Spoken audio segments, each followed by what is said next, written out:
meeting will come to order, please. The notice requirements of the Open Public Meetings Act for this meeting have been satisfied. Would you please turn off all electronic equipment? Stand for the Pledge of Allegiance, please. Attention, salute. I pledge allegiance to the flag of the United States of America and to the republic for which it stands, one nation, under God, indivisible, with liberty and justice for all. Johanna, call the roll, please. Mayor Becker? Here. Commissioner Amadeo? Here. Commissioner Blumberg? I'm here. First item for discussion are the best practice inventory, Lisa. Good afternoon. So, for the past several years, the state has required all municipalities to complete this best practice questionnaire, and we're required to submit it by tomorrow electronically, along with the certification of myself, Rich, and Johanna as the city clerk. So this year, there were 30 questions. I had sent each of you a draft of my responses.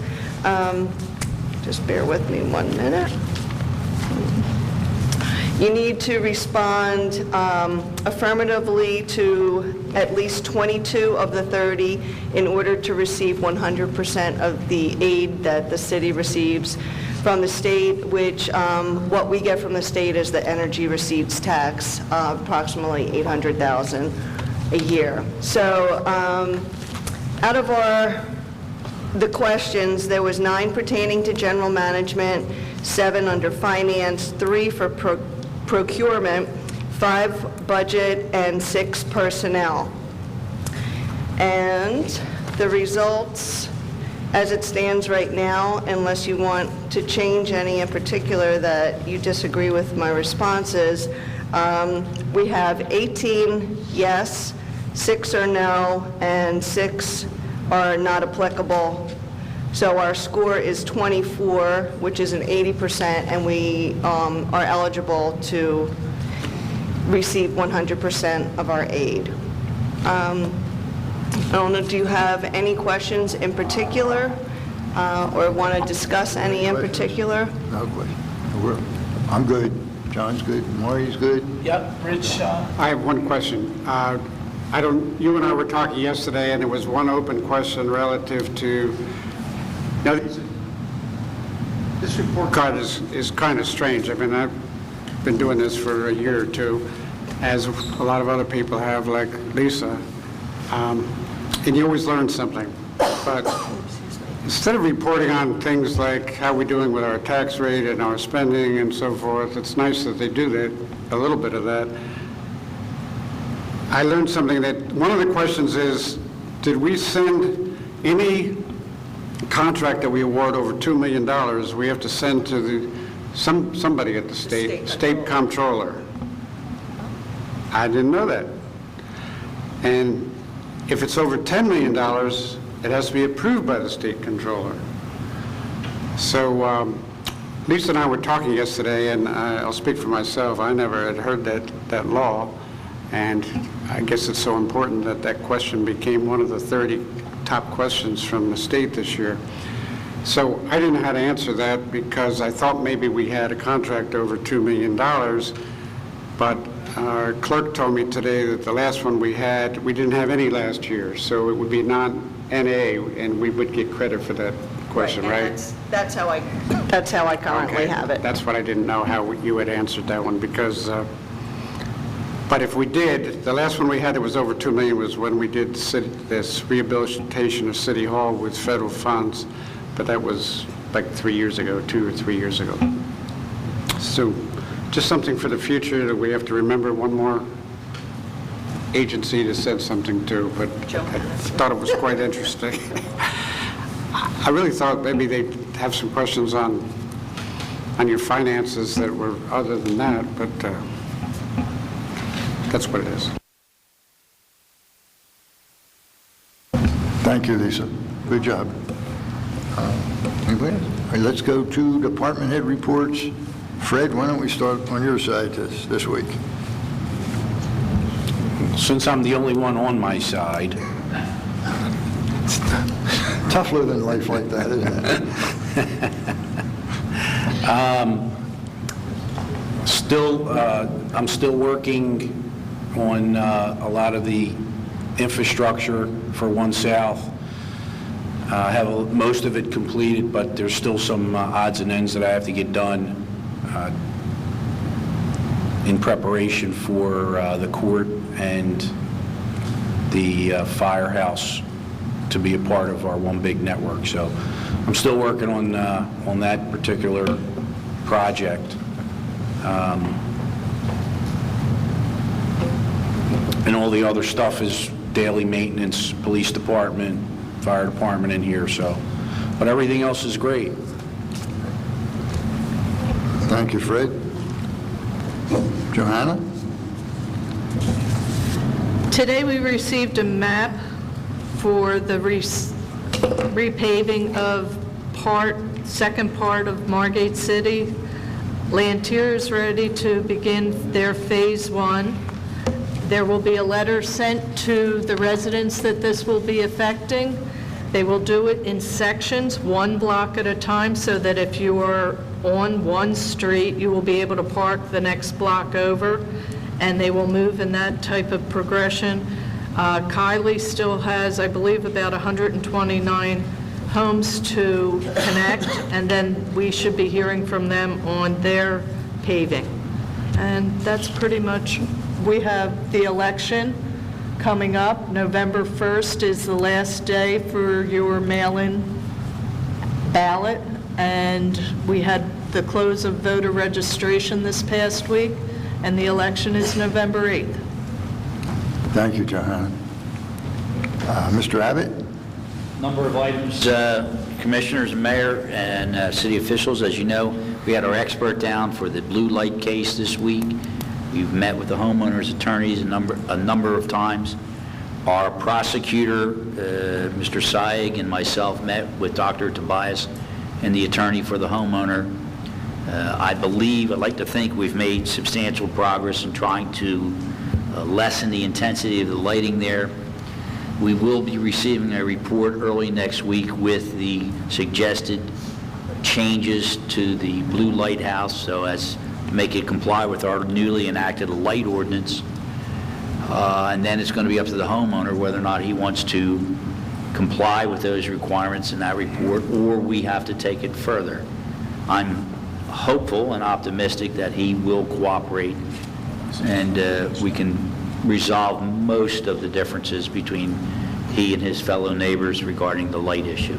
I know it's a hot topic, particularly on that street, and so this report's for public consumption. The people know we are moving forward on it. He's been in municipal court. It's been a legal battle up to this point. Other than that, let's see what else there would be. I have drafted the land use amendment to the ordinance as requested by the planning board. It's up for your consideration as ordinance number 23-2016. It's there for your consideration. The status of our condemnation case, this being my last point, there has been an extension as the appraiser for the state has not yet provided his revised appraisal. You'll recall that the state has offered the city of Margate $29,000 for the easement to put the sand dune. I suspect we'll have some further discussion about that sand dune project in a little bit, but that's all I have to say for now. Thank you, Scott. Commissioner Amadeo? Yeah, Mayor, may I comment? Scott, I want to refer to the Blue House, the report you just gave. I think we're to the point that we have spent enough time, we have an ordinance in place, and I think it's time with what has recently, what you came up with at this last meeting, was it last Tuesday or this Tuesday? It was this Tuesday night. Yeah, that we have to, we just can't let it keep going. I understand that. He's been in court a number of times, municipal court, and we, although not on the intensity of light issue, but on other electrical code issues, this will be the intensity of light. So Right. Our newly enacted ordinance, we now have a report going to them, and if we have to go to court... But what's the timeline from when they receive the report to when he has to be applicable to what the conditions of what I think are? a very short time, Commissioner. Okay, and then we'll start issuing summonses if he Yes, doesn't sir. comply? If- Because he you're- still has his lights on past 10 o'clock, and our ordinance clearly states 10 p.m. lights off, except for ingress and egress areas. Very true. So we'll start issuing summonses, correct? If he refuses to cooperate, I have reason to believe that he will cooperate, but if he does not, then that's the route to go, start with the summonses. Okay, thank you. Mike, Mike, I also have a question for Scott. please go ahead. Scott, related to the first reading of the ordinance on land use, Okay? just refresh my memory, is this is something that the Planning and Zoning Board has reviewed and recommended to us? And is it, that's question number one, and question number 1A, is this something that is being undertaken and looked at by the master plan part of zoning and planning? So if we do this, are we doing something that we may be done or undone by whatever the master plan guys are looking at? And so can you just clarify that for me? So it's two questions, and I'm sorry if I should know this, but I just don't. All right.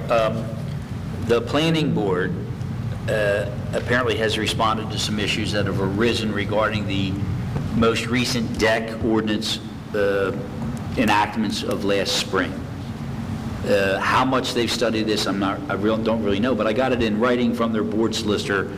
This is the exact wording that they've asked the city to enact in our ordinance, to amend our ordinance. As far as the master plan, I know that they are working on the master plan, and I also know that ultimately from that master plan, you will probably have some zoning amendments come. Whether that would apply to this or not, I really don't know. I'm not privy yet to what the master plan is. But I do know that the deck issue is a hot one, and it has a lot to do with cutting people's views off. It has a lot to do with the elevation and the requirements, most recently the 9-foot requirement for elevation of bulkheads, which is part of our flood prevention efforts. And on the other hand, I can very well sympathize, having seen one recent example of a very high deck that's built right to the property line and with great justification. Some of the neighbors are upset about it. It's a very delicate topic, and I suspect there's going to be more discussion, and there's going to be more as we go down the line, and more homes are built and more new bulkheads are put in.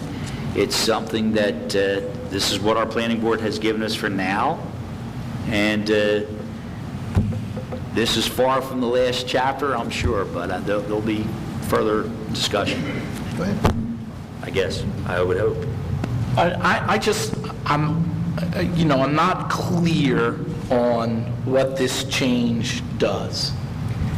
I think what it does, the intent here is to knock these decks back from the sideline, which if you go right to the property line and you go at an elevation of, say, 9, or I think that's what it is, because the Scott, can John, you could probably help me on this one, yes.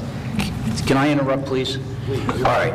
It's, what happened in May, we passed a revision to our land use ordinance because we went to the elevation 9 with our decks.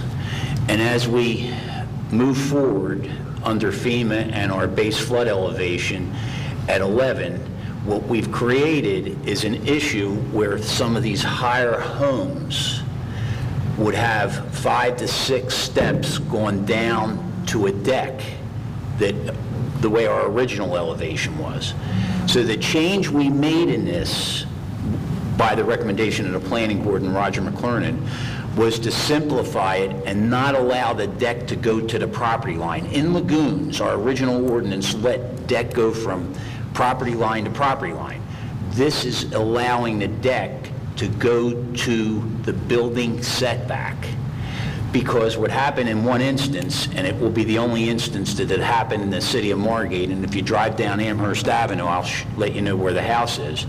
The deck is 5 foot higher than the neighbor's deck, and it's at his, in other words, when he stands by his railing, he's got a 5 foot wall above them, and their floor is 5 foot above where he is.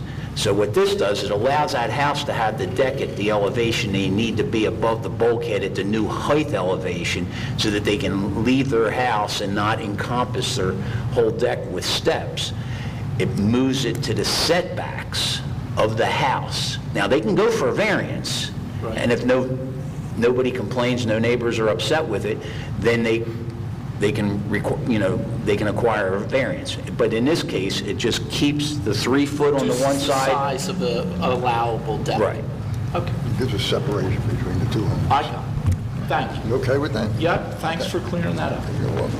Anything else? Rich? I have some information that some people may or may not know, but I was advised this morning by email that the former attorney that we at one time retained from Dilworth Paxton now represents 5 Margate property owners, and they filed lawsuit this morning against the DEP and the Army Corps of Engineers. The reason why I'm bringing it up today is I normally have been making periodic reports in a chronological way to the public on activities that the city has undertaken. I will not be making this in that chronology because this is not something that the city is undertaking. It is the same law firm, but it's not involving the city. So there are no funds from the city being used in this exercise. They did not consult with us and ask whether we would be part of their lawsuit, that we're not part of their lawsuit. They have not done anything other than use public records to be able to file this lawsuit. But it was filed today, and it's another development in this long-standing saga involving the island communities as well as the Army Corps and the DEP. The basis of the lawsuit from the 5 property owners that front on the ocean at different streets is that the drainage plan that's been designed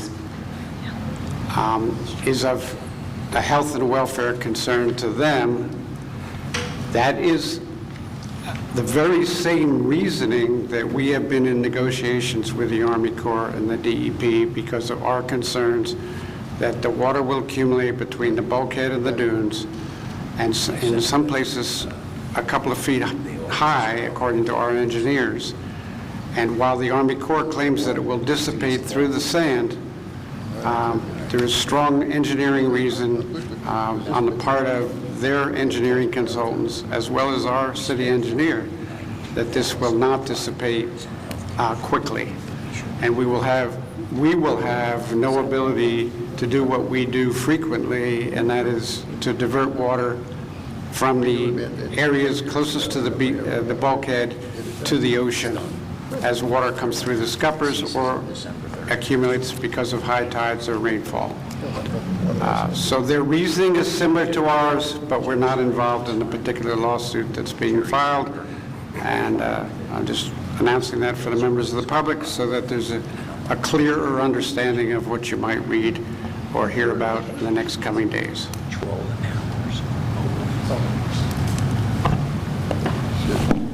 Chief? Everything's good in the police department. Lisa? Just a couple more things very quickly. I want to remind everyone our health fair, employee health fair, is next Thursday, the 27th, from 11 till 2.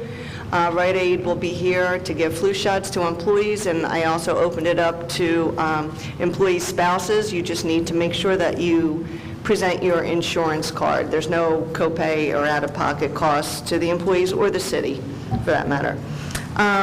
Also, our open enrollment period is the month of October. It ends on the 31st.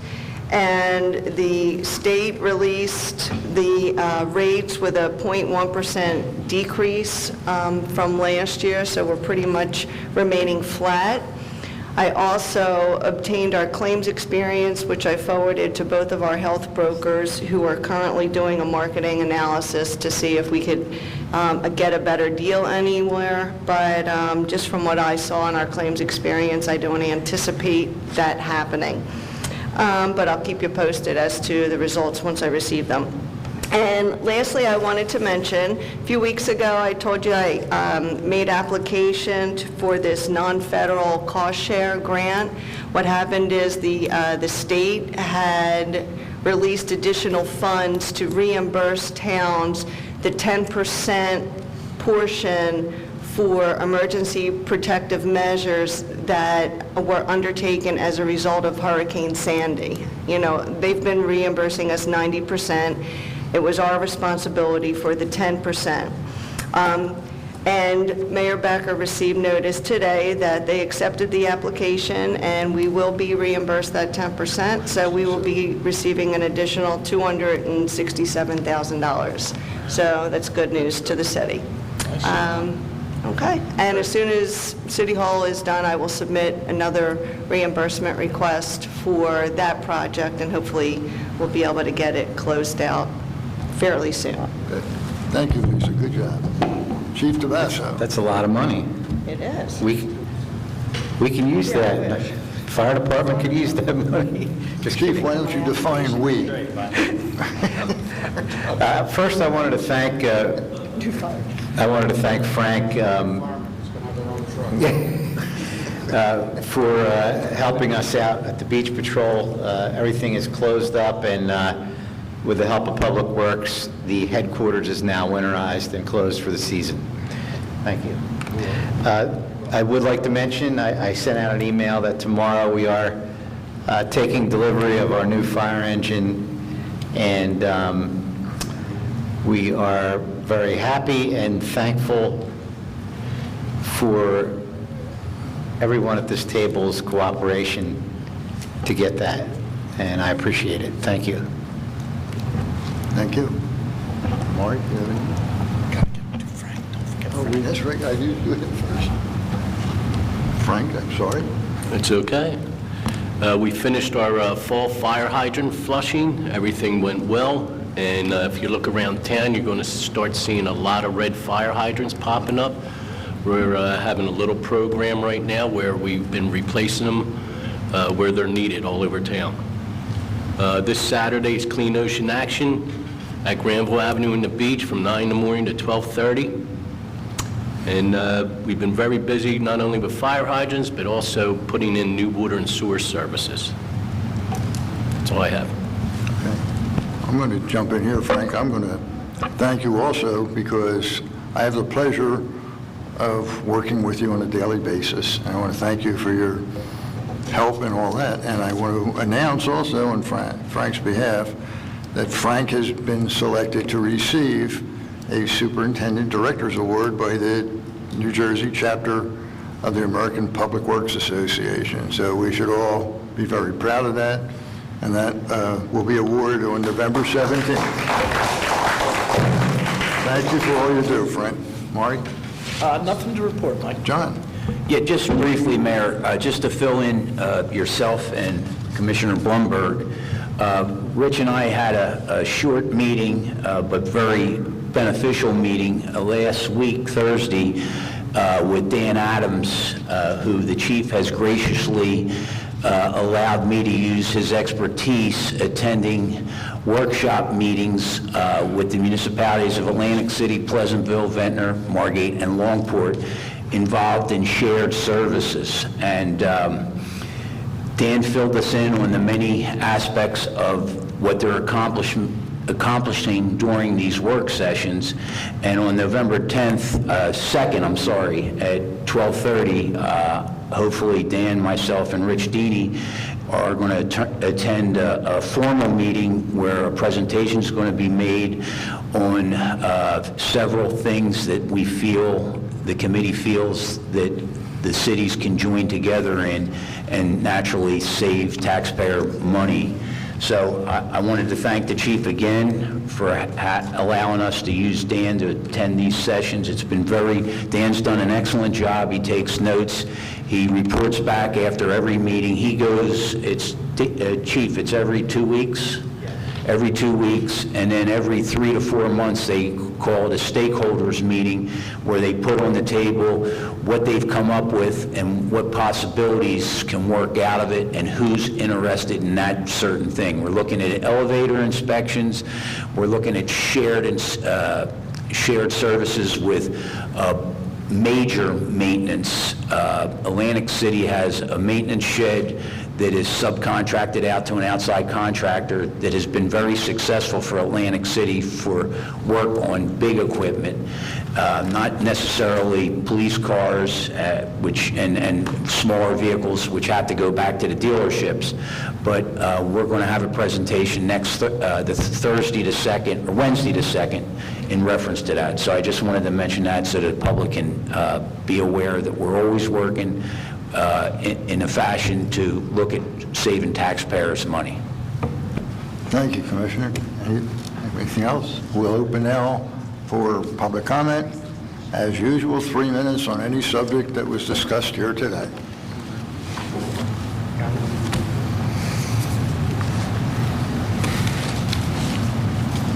Steve Altman, 9003 Amherst Avenue, Margate. Mr. Mayor, this may be a question for Mr. Deeney, but I'll direct it to you with your permission. The comments about the litigations, I assume that those litigations that litigation going forward may cause the Dune project to be delayed. Is there any estimate that might run into next summer? There's no way of knowing that at this point, Steve. We have No way of idea. knowing. No way of knowing. I asked that question to the attorney for those people this morning. They have no way of knowing what's going on. Thank you, sir. You're welcome.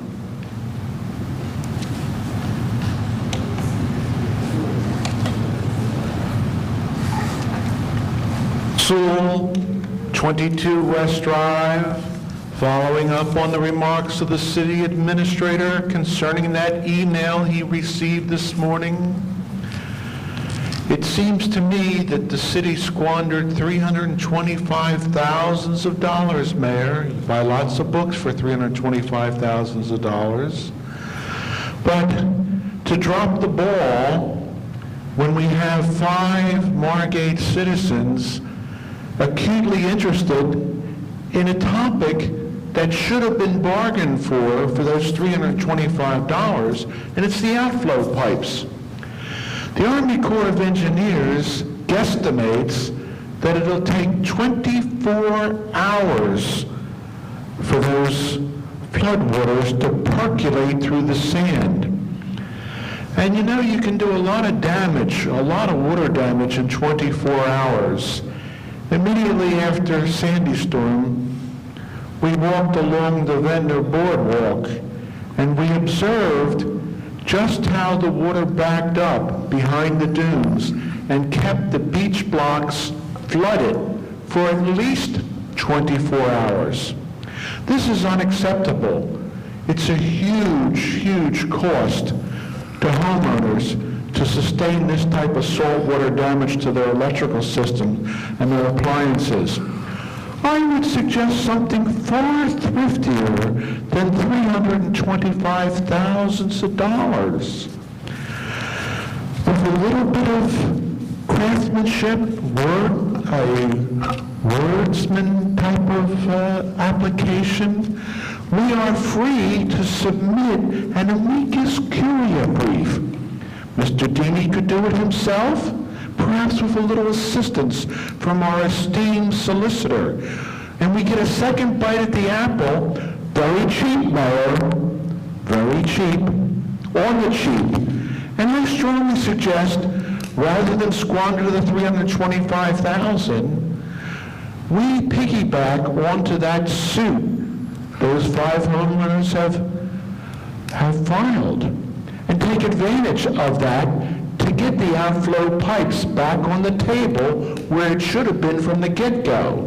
They failed to negotiate that, and if you can't get some crummy outflow pipes for $325,000, Mayor, you should step down. Because it's gross negligence. It's gross inefficiency, Mayor. Yes, it's only 15 seconds, but I can castigate you well with these few seconds to go. It's gross negligence, Mayor. What part of gross negligence don't you understand? Thank you, John. Any other public comment? We get good entertainment here. It's his entertainment. It is that. Good day. Am I okay? I'm speaking. You're good. Joel Bessner, 309 Gladstone in Margate. I'm here because I had an electrician come over to my place there and do my house for lighting. I'm elderly and I can't see so that good. I paid him for it. He didn't finish. He never came back. He didn't answer my calls. And he's licensed by the city. Okay. And the reason I'm here is because he's licensed by the city. I don't think this should happen in the city of, well, any city. My question is, what can I do about it? Can I answer? Scott. Who do I see? Scott, do you want to take that? You want John? It's a civil matter. If you feel you have a civil complaint, you can file against him for your monies refunded as well as any kind of damages. As far as the electrical license, my understanding is that's a state license, not city license. He probably has a mercantile license. He may have a mercantile. You have to be licensed by the city too, don't you, to have it? If you live in the city... Not do you do anymore. it? Used to be, and then they changed that, and I believe it's, I could be wrong in this, but I'm pretty sure the electrical license is universal. So if you have a state license, pretty sure you can do electrical work in Margate, Ventnor, Longport. True. So I don't think we don't control his electrical license. However, you can go to the state electrical licensing board and file a complaint with them as well. The fact is, I think years ago I did something like that against an electrician who did kind of what you're talking about, take the money and not come back. But it's a civil matter. It's not the city of Margate. We can't take up the sword for you on that one. Did he have did your electrician have a permit from the city? Not a license to operate, but did he obtain a permit from the city? He has to, where he's been here for years, of course. Now, Joe, Pardon? what he's asking is, did he apply for a permit for your particular job? I don't think so. Did you have a yellow placard in your window? No, I didn't have anything like that, no. Nope. Nothing. Came right over, maybe in about 30 minutes, came right over and did it. And did half a job. He wasn't No changing permit. anything. He didn't need it. No permit, nothing. Okay. Sorry. But That's a city thing, the permit, right? city does. So can I get, who's in charge of that? Who does the permits?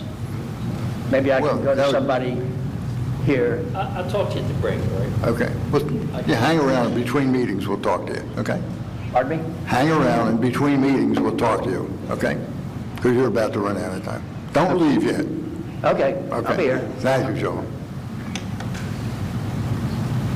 Anyone else?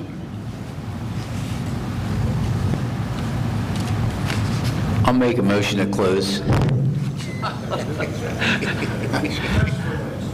Well, Steve Warner, 103 North Sumner. I just want to chime in on the last speaker's problems. If license for electrical and plumbing is state, it's not local. So that's number one. Number two, depending on the type of work that was done, you may or may not need a permit. If it's a simple repair, a permit's not required. But I don't know. So you can always call the state, but it's I don't know. Anyhow, that's a little bit of information. That's all I have to say. Thank you, Steve. Great help. Anyone else? Is there a motion? Can make that A motion to close? I'll make a motion to close public comment. I'll second it. Mayor Becker, Yes. Commissioner Amadeus. Yes. Commissioner Blumberg. Yes. Is there a motion to adjourn the meeting? I'll make that motion. I'll second it. Johanna? Mayor Becker, Yes. Commissioner Amadeo. Yes. Commissioner Blumberg. Yes.